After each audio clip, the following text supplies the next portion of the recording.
What you got there? This is a cauldron, but also known as a kettle. And today our folk tale is from those wise men of Gotham. A very funny tale indeed, and a jocular tale, and revolved around a man and a wife, a husband and wife.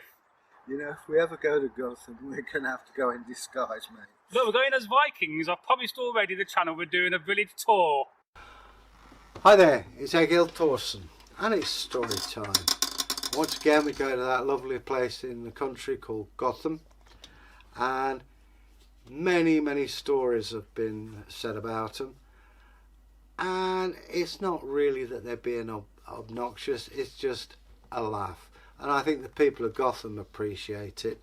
And today we're doing a story called The Kettle That Wouldn't Walk. Kettle is a Viking word, and in the past they would have 3 legs on them. This one doesn't. I'm going to put it down. There we go. I'll put that down there because it's making a noise, and I'm the only one who's making a noise in this. So Gotham, it's just outside Nottingham, and many stories have been told. In fact, we've told 1 or 2. But the kettle that wouldn't walk. Many years ago, about the time the Viking raids had stopped and had settled down, the people of Gotham were getting on with what people did in those days: farming, trading, living, dying, being born. And this man called Jim, his wife said, "I want a new kettle, this one's got a hole in it." "Can't we repair it?" "No, it's gone. I'm sick of you. Go and get that kettle. They sell them in Nottingham." "All right, me duck, I'll see you." And off went the man, along the road, through the forest. A fox came out to look at him, thought, "Oh no, somebody from Gotham, I'd best be on my way." And then, as he walked along, past ploughed fields where some farmer was ploughing with his oxen, walking along, he saw an owl up in the tree. Thought, "Oh, an owl in a tree. Yeah, all right." He crossed over a stream, and as he walked along, the sun shone down. He walked along until he saw the bright lights of Nottingham. Well, it wasn't bright lights, it was daylight, but there was Nottingham.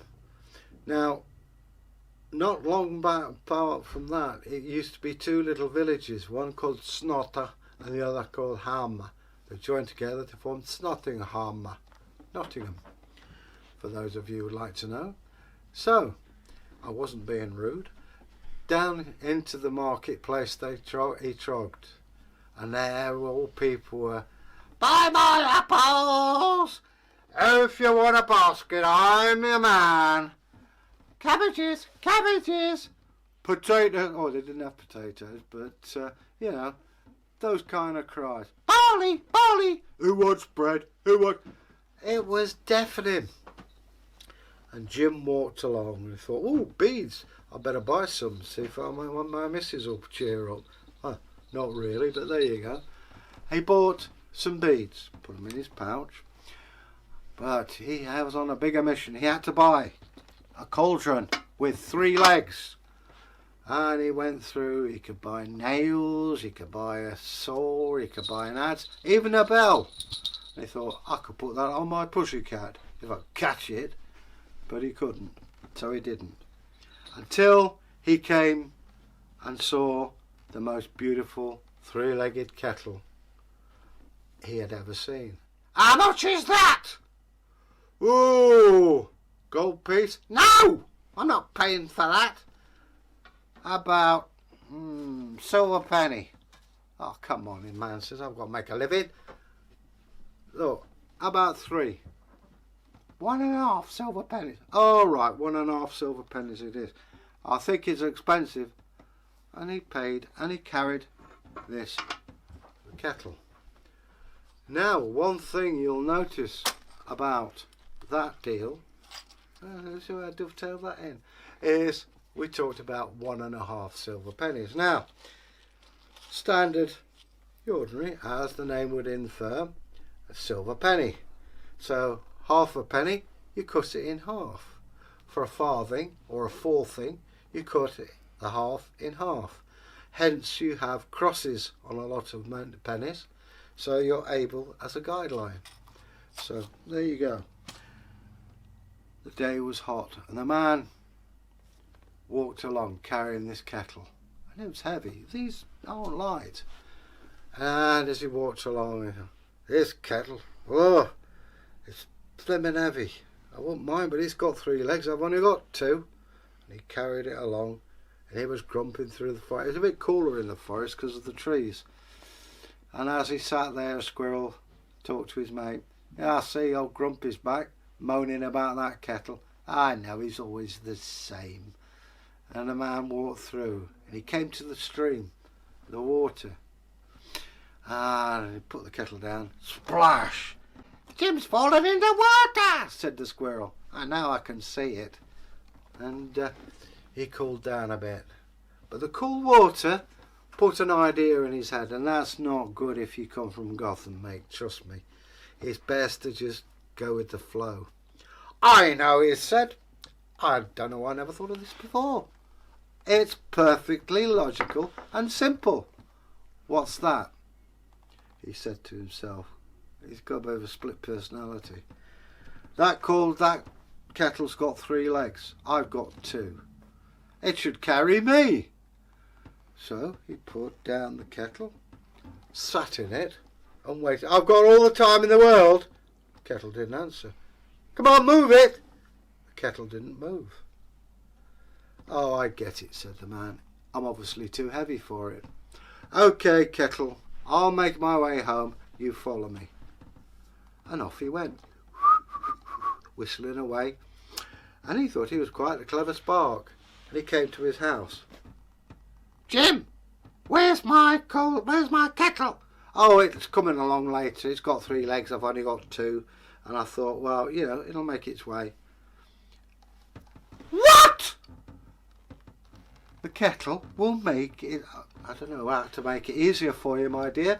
The kettle will walk on its own. It's got 3 legs. I've got 2.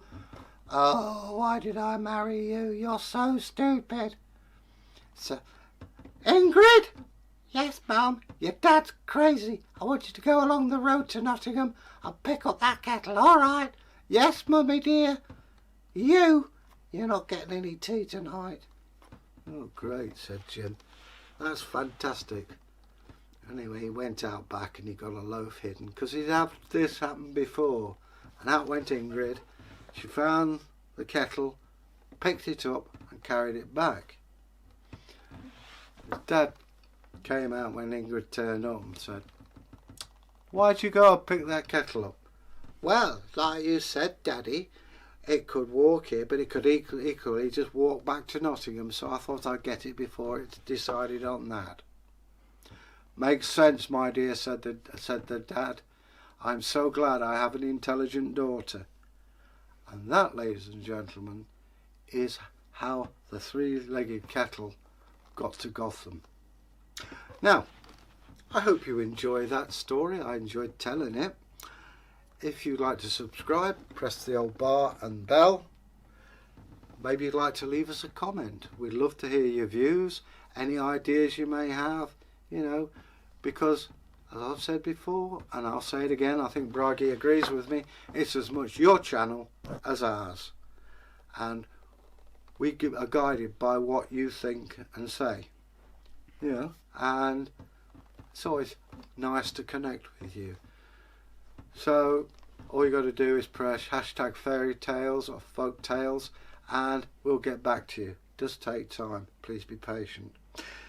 So till the next story, I will bid you a fond farewell and just say stay safe and make the world a happier place. Bye.